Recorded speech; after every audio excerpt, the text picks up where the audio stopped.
Welcome, kids, to the Country Compendium. Forget the brochures, the glossy pamphlets, the curated bullshit they try to sell you. Today, we're going off the beaten path, diving headfirst into a place where the air itself is a goddamn sensory experience. We're talking about Grenada, the spice isle of the Caribbean. This ain't your typical cruise ship layover, folks. We're talking about a place where the sand is whiter than a politician's smile during election season, the water's bluer than a landlord's promise, and the rum flows smoother than a pickpocket's alibi. This is for those who want more than just a tan. This is for those who want to taste the history, feel the rhythm of a different drum, and understand that paradise isn't just a place. It's a state of mind. Buckle up, buttercups, because we're about to get deep into the heart and soul of Grenada. So where the hell are we? Grenada, a tiny jewel in the Caribbean Sea, roughly the size of a postage stamp compared to your Texases and Californias. Tucked away north of Venezuela, it's far enough off the beaten track to keep the hordes of selfie stick-wielding tourists at bay, yet accessible enough for those willing to venture beyond the ordinary. This ain't no one-trick pony with just beaches to offer, though those are pretty damn spectacular, I'll admit. We're talking lush rainforests bursting with life, waterfalls that'll make you believe in something bigger than yourself, and a history richer than a trust fund kid's Coke habit. The French, the British, they all fought over this little slice of paradise, leaving behind a unique blend of cultures that you can taste in the food, hear in the music, and feel in the soul of the people.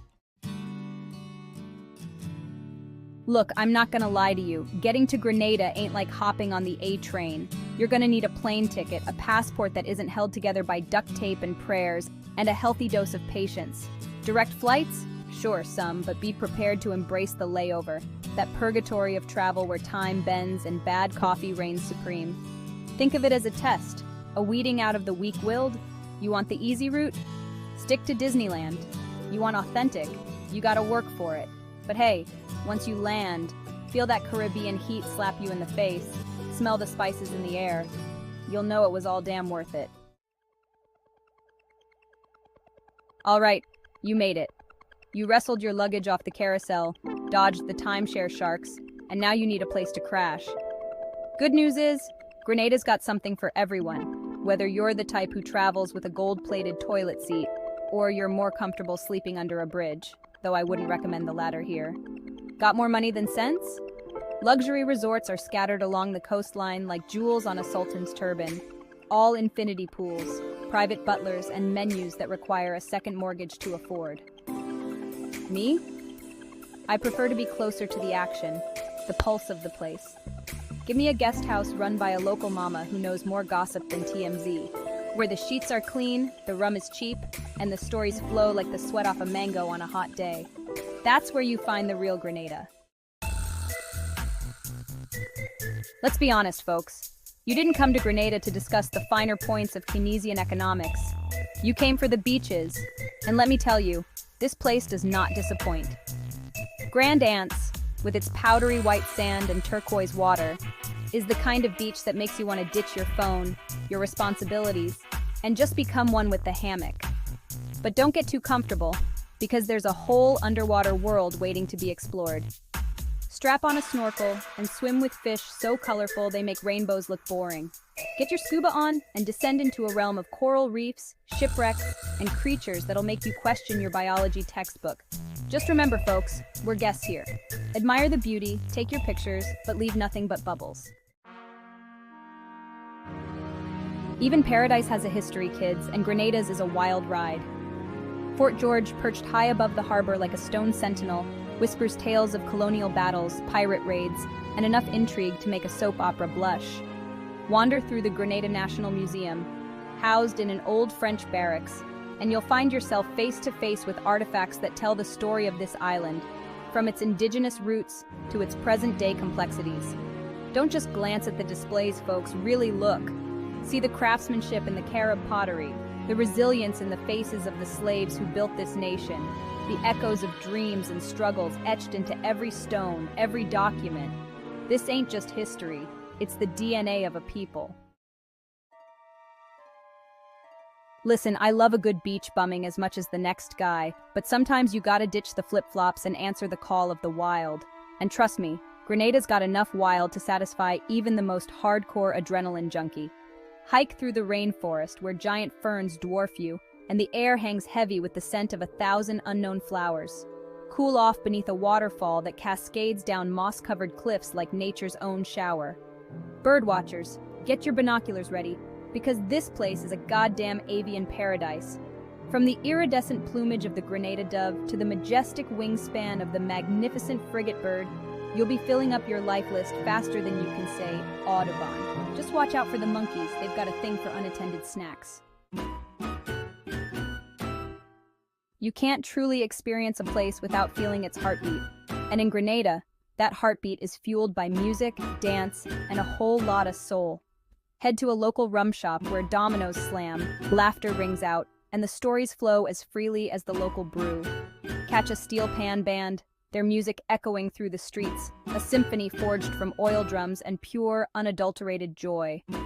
And if you're lucky enough to be here during Carnival, well, hold on to your hats, folks, because things are about to get wild. It's a riot of color, costumes, and music, a celebration of life that'll leave you breathless, sweaty, and wondering if you dreamt the whole thing. Forget your Michelin stars and your molecular gastronomy. Well, you know. In Grenada, the best food is found not in fancy restaurants, but on street corners, in family-run shacks, where the air is thick with the intoxicating aroma of spices. This is the birthplace of nutmeg, after all, and you'll find it in everything from the savory sauces to the sweet treats. Oil Down, the national dish, is a slow-cooked stew of breadfruit, salted meat, coconut milk, and enough spices to make your taste buds sing. Wash it down with a cold Carib beer, or if you're feeling adventurous, try a shot of Jack Iron, a potent rum concoction that'll put hair on your chest. And for dessert, nutmeg ice cream, of course. You didn't think they'd let you leave without trying it, did you? Look, I'm not your mama. You want to wander around a foreign country with your head in the clouds and your wallet hanging out, be my guest. But if you want to make it home with all your possessions and a good story to tell, listen up. Grenada is generally safe, but like anywhere else, there are always those looking to take advantage of unsuspecting tourists. Keep your wits about you, don't flash your cash, and if something feels off, it probably is. Respect the local customs, dress modestly when visiting religious sites, and remember that a smile and a friendly good morning go a long way. Oh, and for God's sake, don't be that asshole who litters. Keep it clean, people. We're all just visitors on this planet, folks, passing through on borrowed time. So let's try and leave this place a little better than we found it, shall we? Support local businesses, whether it's buying crafts from artisans or eating at family-run restaurants. Say no to plastic straws and single-use plastics in general. And when you're out exploring those pristine beaches and rainforests, remember, pack it in, pack it out. Let's not trash this paradise for the sake of convenience. Future generations deserve to experience the same beauty we have, and it's on us to ensure they get that chance. Look, I've seen a lot of places, tasted a lot of life, and let me tell you, Grenada gets under your skin. It's more than just a pretty face, more than just another island paradise. It's a place where time slows down, where the people welcome you with open arms and a smile that reaches their eyes. It's a place where you can lose yourself in the rhythm of the drums, the scent of spices, the warmth of the Caribbean sun. But most importantly, it's a place where you can find yourself. So go ahead, book that ticket, pack your bags, and get ready to experience the real Caribbean, the one they don't put in the brochures. You might just surprise yourself with what you discover. So, that's Grenada, a place where the rum is strong, the spices are even stronger, and the people have a way of making you feel like family, even if your own family kind of weirds you out. It's raw, it's real, it's messy, just like life should be. This ain't a place you visit, it's a place you feel in your bones, a place that stays with you long after you've packed your bags and said your goodbyes. Until next time, stay curious, stay hungry. And remember, the best stories are always found off the beaten path.